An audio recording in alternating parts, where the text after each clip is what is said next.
Olá, bem-vindos ao canal A Jornada e hoje nós vamos aprender sobre a Princesa de Paus. Ela é a última carta do naipe de Paus e ela é Terra em Fogo.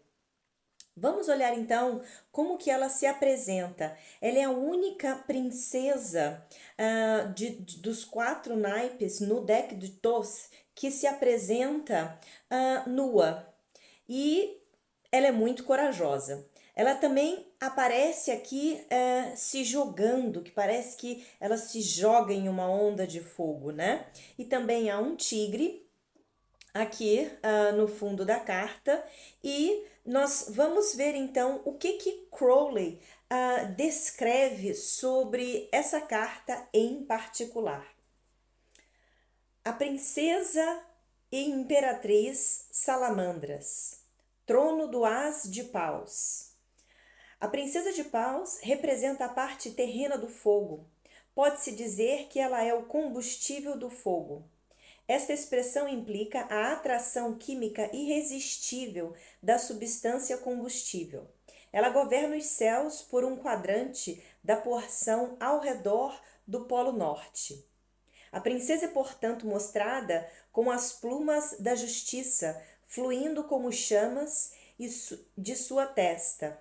Ela está despida, mostrando que a ação química só pode ocorrer quando o elemento está perfeitamente livre para se combinar com seu parceiro. Ela carrega uma varinha coroada com o disco do sol e ela está saltando de uma chama crescente que lembra, por sua forma a letra Yod.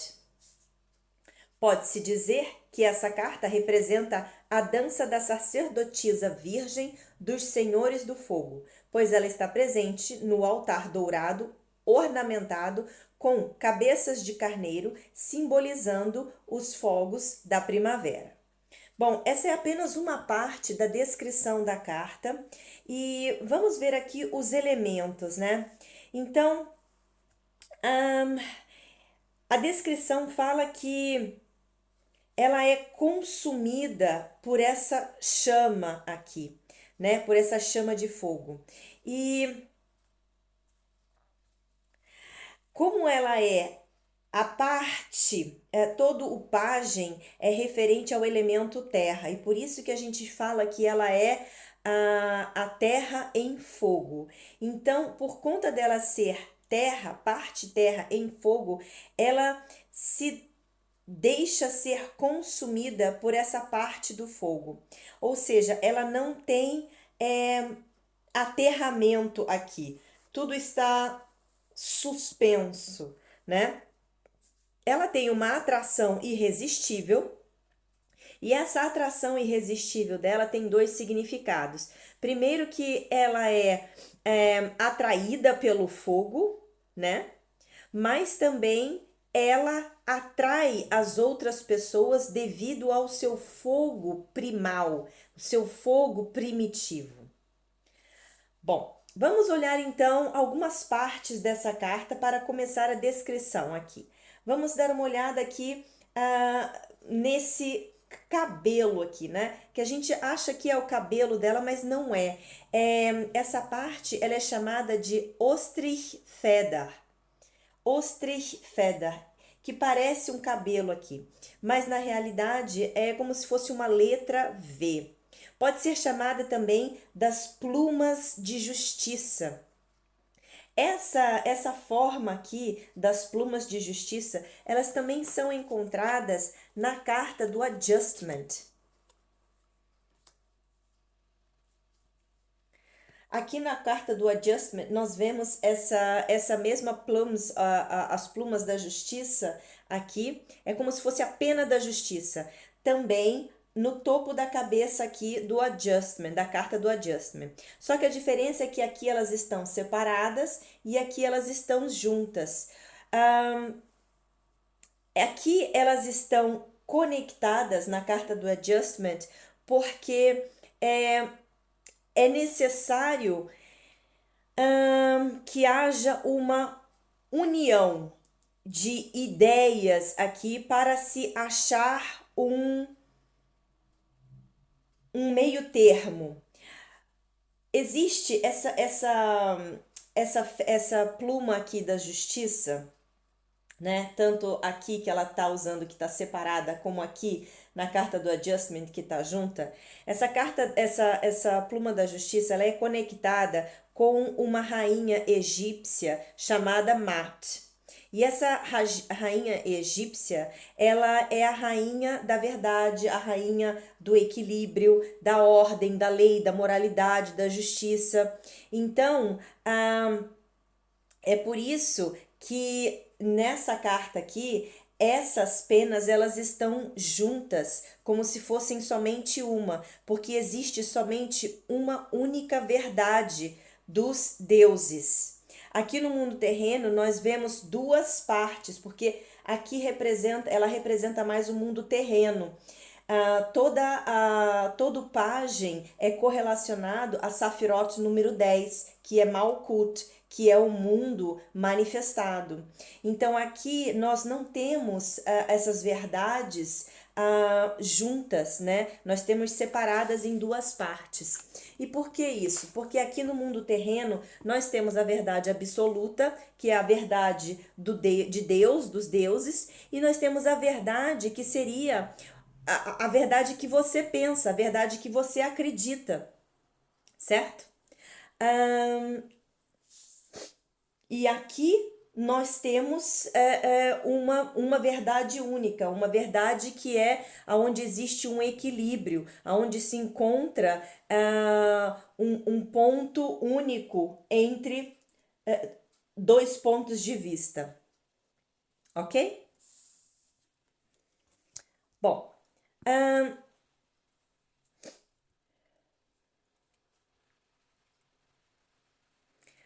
interessante comentar que aqui a princesa, ela tem a sua própria visão de verdade e ela tem o seu o próprio modo de separar as coisas, as verdades uma das outras, ok? Vamos dar uma olhada no cetro que ela segura, que tem um disco solar aqui. Bom, esse sol aqui, ele possui 30 raios e o número 30 está conectado com o caminho 30 da árvore da vida.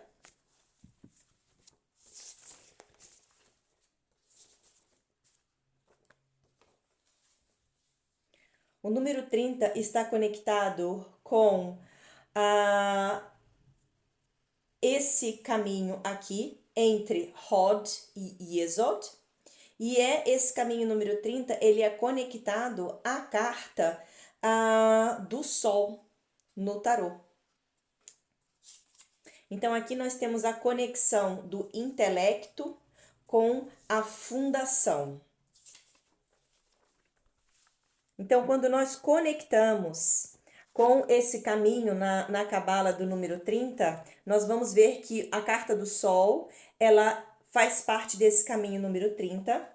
Então, quando a gente olha a carta número Sol, número 19, nós vemos, né, que esse é o arcano maior que está conectado entre essas duas safirotes. E essa carta do Sol, o que ela significa? Ela significa abertura, glória, riqueza, prazer, uma verdade pura, felicidade completa, mas também pode significar um pouco de arrogância essa carta. E você vai ver que todas essas características estão de algum modo correlacionadas com as características de personalidade da princesa, ok? Bom, se a gente der uma olhada próximo aqui desse cetro, existem alguns pontinhos aqui que são como se fossem raios emanados desse cetro. E esses pontos, né, existem 13 deles. E o número 13 está conectado com uma divindade asteca chamada Tlazolteotl. Teote. É um nome muito complicado. Tsaloteolte. É uma divindade que ela é correlacionada com a luxúria, com vícios e que rege Trecena. O que é Trecena? Trecena é um calendário asteca, né? E na 13ª semana desse calendário asteca é correlacionado com a impureza, com o pecado, né? É correlacionado com a purificação também, e tudo isso a gente consegue ver como parte de significado dessa carta também. Esse número 13, ele significa então purificação, porque o fogo no antigo, ele era considerado uma maneira de purificar as coisas. Mas esse número 13 também ele é considerado impureza e pecado, né? E o número 13 no arcano maior, ele é correlacionado com a carta da morte, né? E a carta da morte, ela também fala que aqui é necessária uma transformação. E essa deusa asteca que eu mencionei, ela também é uma deusa da transformação, ok? E a carta aqui da morte, o que que ela fala? Ela fala de uma transformação, de você enfrentar os seus medos, né? De modo que você corte tudo aquilo que não precisa mais fazer parte da sua vida, para que você abra espaço para as coisas novas, para energias novas entrarem. Infelizmente, esse tipo de transformação é um tipo de transformação muito dolorosa para o processo humano. Vamos continuar aqui com alguns detalhes dessa carta.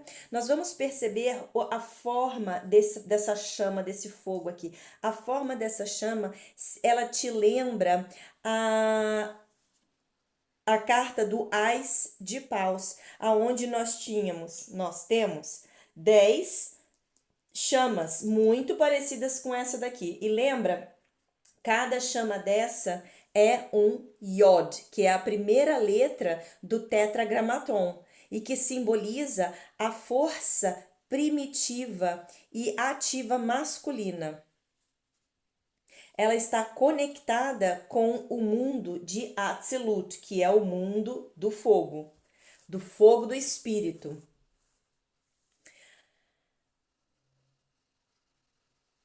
O mundo de Atzilut, aqui na carta de Paus, aqui na Princesa de Paus, é o mundo que nós estamos, ok? Então, se você quiser descobrir um pouco mais sobre os mundos da Cabala, eu vou fazer um vídeo separado sobre isso, onde eu estou explicando tudo direitinho, tá?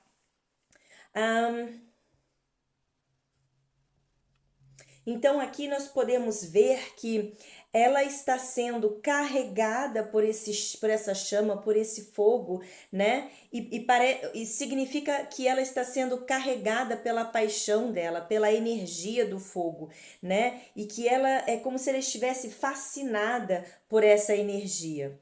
Nós podemos notar também que nesse fogo existem alguns traços verdes aqui, né? E se você lembrar desses traços verdes, novamente na carta do Ás de Paus, nós temos esses raios que, se você se lembrar, eles têm essa cor verde que é relacionada a Vênus, né? Que é relacionada ao material cobre, e cobre tem a cor verde, e é relacionada ao planeta Vênus, né? E que significa o potencial criativo, né? E nós sabemos também que essa cor está relacionada a Safirot 7, que é Netzah, que é a Safirot dos sentimentos. Das emoções, né? Do amor. Vamos dar uma olhada aqui agora nesse altar que está aqui embaixo.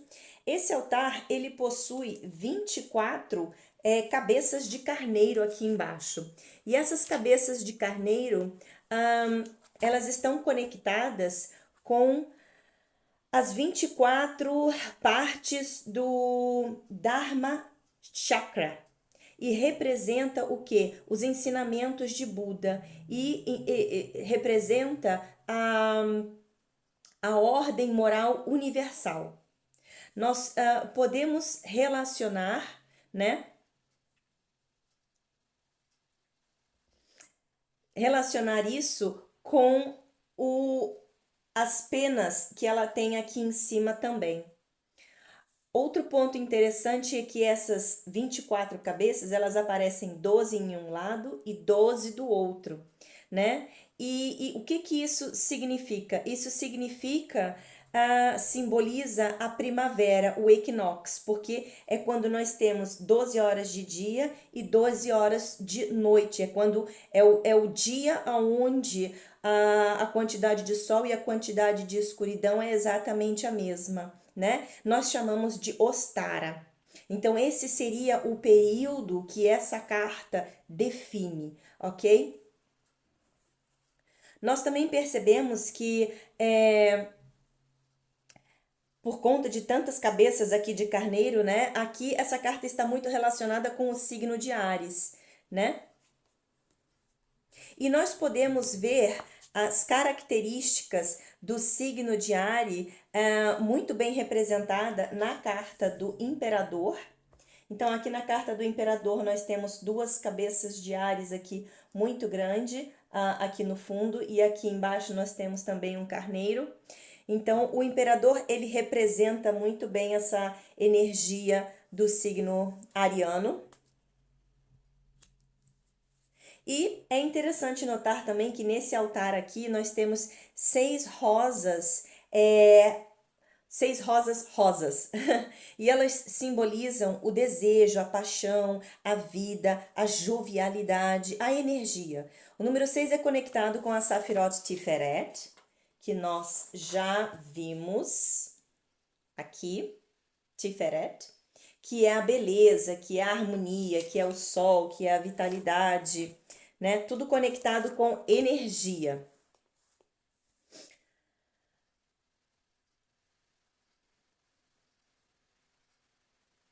E também o fato dessas rosas serem 6 e estarem conectadas aqui com a Safirot 6, que é regida pelo Sol, é interessante mencionar também que o Sol, quando nós olhamos na roda do decanato, o Sol ele é exaltado no signo de Áries. Então, é mais uma correlação aqui que nós temos com a influência do signo de Áries nessa carta aqui. Um outro elemento que vale a pena nós estarmos conversando sobre é o tigre aqui. Então, na astrologia chinesa, esse tigre ele é relacionado com a primavera e relacionado com a matéria. Também é relacionado com o poder e com coragem, né? Então aqui nós vemos que ela está segurando a cauda do tigre e o tigre também está segurando ela, né? Mas aqui parece que é como se ela estivesse brincando com fogo aqui, ao mesmo tempo que é perigoso, você entendeu? Ela quer arriscar. E esse tigre, ele parece que ele está dormindo, né? Então, essa união aqui dela segurar a cauda dele, ele segurar ela também aqui pelo pescoço, mostra uma situação onde parece que ela gosta de instigar as coisas, às vezes até perigosas, para ver até onde vai, o que vai acontecer, até onde vai levar, né? Se nós formos falar um pouco sobre as características dela, né? Ela é extremamente individualista, ela é brilhante, ela gosta de criar as suas próprias coisas, ela gosta também de ser muito criativa com a sua beleza. Ela pode ser uma pessoa muito brava e implacável também, mas ela é extremamente ambiciosa e aspira a grandes coisas, né? E ela nunca esquece quem a machucou e ela não tem paciência. Se nós formos falar do lado shadow dela, né, do lado negro, das características desafiadoras da princesa de Paus, ela pode ser superficial e pode ser tipo assim uma drama queen, né? Gosta de fazer teatro. Ela pode ser também muito dominante e uma pessoa assim que você já perdeu até as esperanças. Ela tem uma tendência de fazer as coisas muito rápido no momento do calor e, na realidade, não pensar muito sobre as outras pessoas na situação, né? E isso é muito da qualidade do ariano também.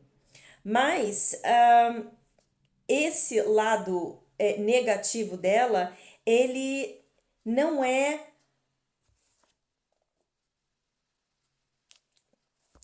não é assim a única característica dela, né? Toda carta de corte tem os seus lados positivos e os seus lados negativos.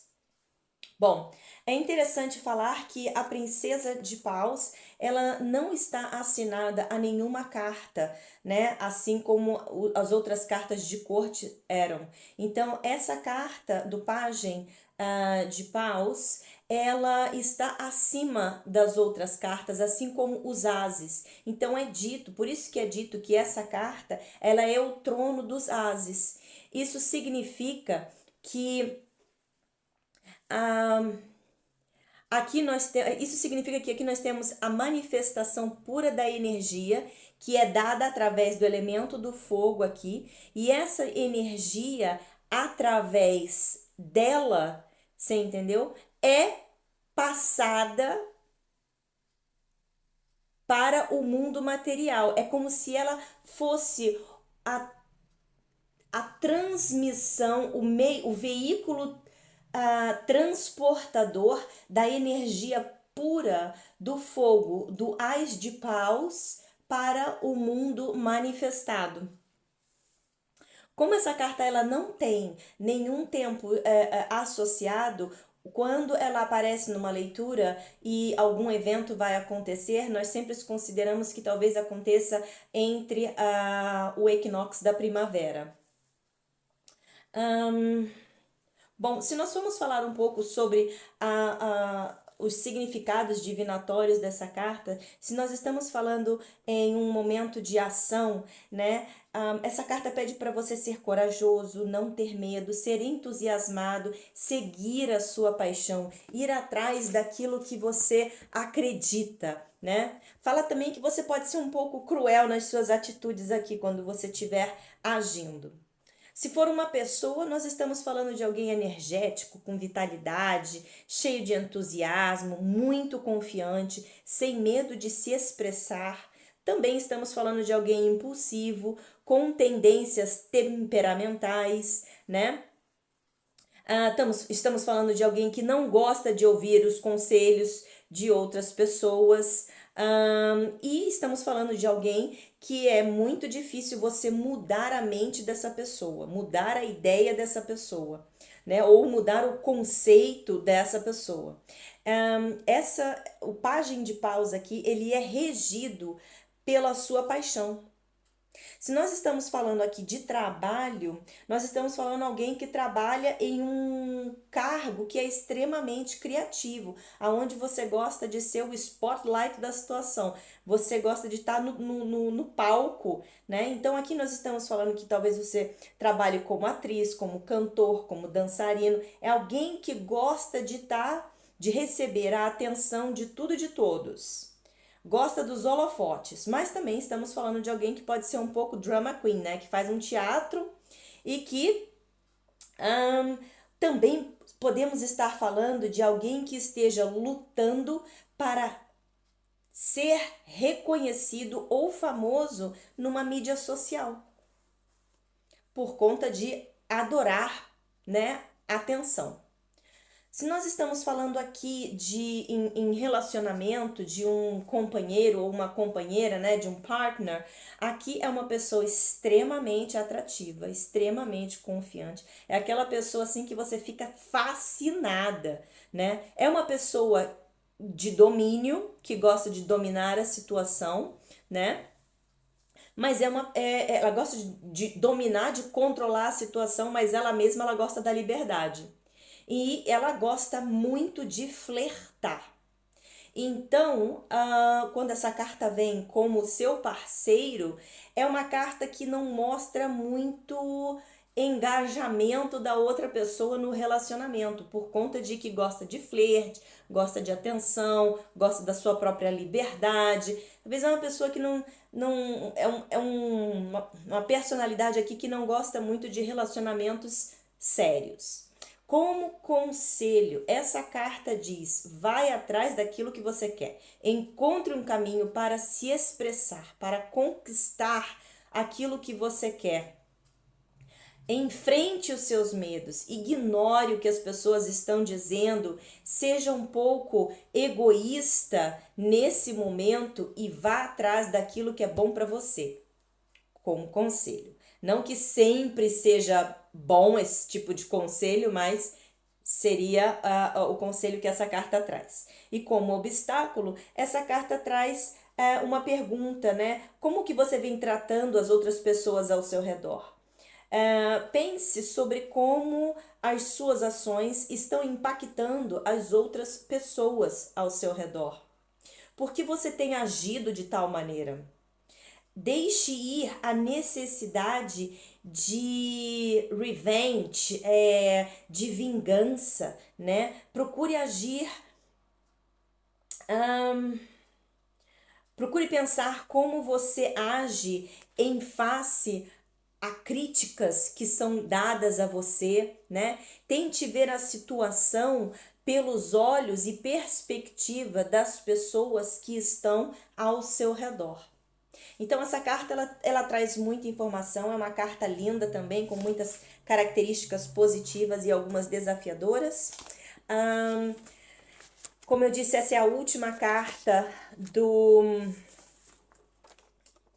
naipe de paus. Ela se localiza aqui em Malkuth, número 10. Aqui estão todos os pajens, que é o nosso mundo. E eu agradeço você por me ouvir. Nós vamos então agora para o Ás de Copas. Você encontra o vídeo do Ás de Copas, ele está livre no YouTube, no meu canal. Eu agradeço você por me ouvir. O próximo vídeo é então o 2 de Copas. Obrigada!